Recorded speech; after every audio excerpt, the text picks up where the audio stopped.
So going back to border measures, there's a range of options we can consider. On the one hand, we can, on one end of the spectrum, we can continue with the status quo. Leave things unchanged, just continue with the status quo. On the other end of the spectrum, we can shut the borders and stop travel altogether.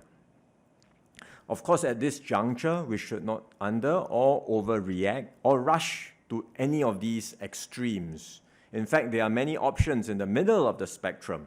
So we should judge the situation carefully and develop our responses based on data and science, as we have been doing throughout this pandemic. As a first step, what we will do is to strengthen our border measures through enhanced testing. And we will do so in several ways. First, we will require all travelers to undergo a pre-departure test within 2 days of their departure for Singapore. This is already done for most travelers, but there are some countries, the Cat 1 countries, where PDT, pre-departure test, is not required. So from henceforth, we will require pre-departure tests for all travelers within 2 days of their departure for Singapore. Second, all travelers entering Singapore, including travelers from all the different lanes, will have to undertake an on-arrival test at the airport. Again, some travelers already do that, but not all. And so from henceforth, we will require all travelers coming into the airport to do a PCR on-arrival test. Third, for the travelers on the vaccinated travel lane, when they come into Singapore, after the on-arrival test, we will require them to do 2 additional tests. These will be supervised antigen rapid tests done on day 3 and day 7 of their arrival. So these enhancements to the testing regime will take effect from 2nd of December 2359.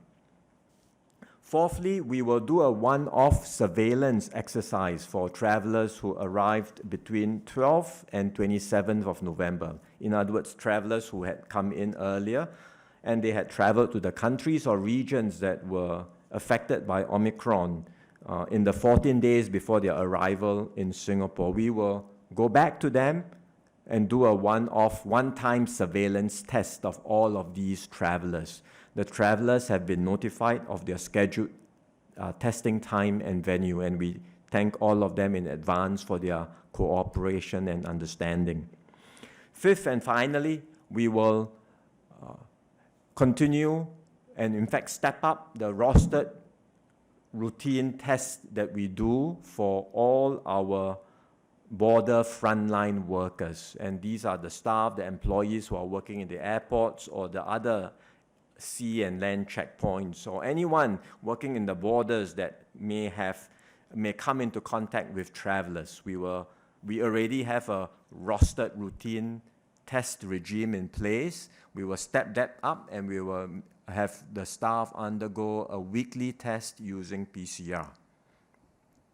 So these are the initial moves we are making to strengthen our border measures. At the same time, we will continue to monitor the situation overseas very closely. We will continue to gain a better understanding of this new variant, and we may very well take additional steps on our border measures as the situation becomes clearer in the coming days. So to conclude, throughout this pandemic, I think we have had to be nimble and quick in adjusting our measures to cater to a dynamic and constantly evolving situation. We are entering the 3rd year of the pandemic. I can fully appreciate that there will be a certain level of weariness, or fatigue, exhaustion that people feel hearing the news of this new variant. But I hope we can also draw strength from our responses throughout the past 2 years, how we have kept faith with one another and supported each other throughout this journey. And if we continue with that approach, we can stay united, rally together, and all do our part to get through this pandemic as one people. Thank you.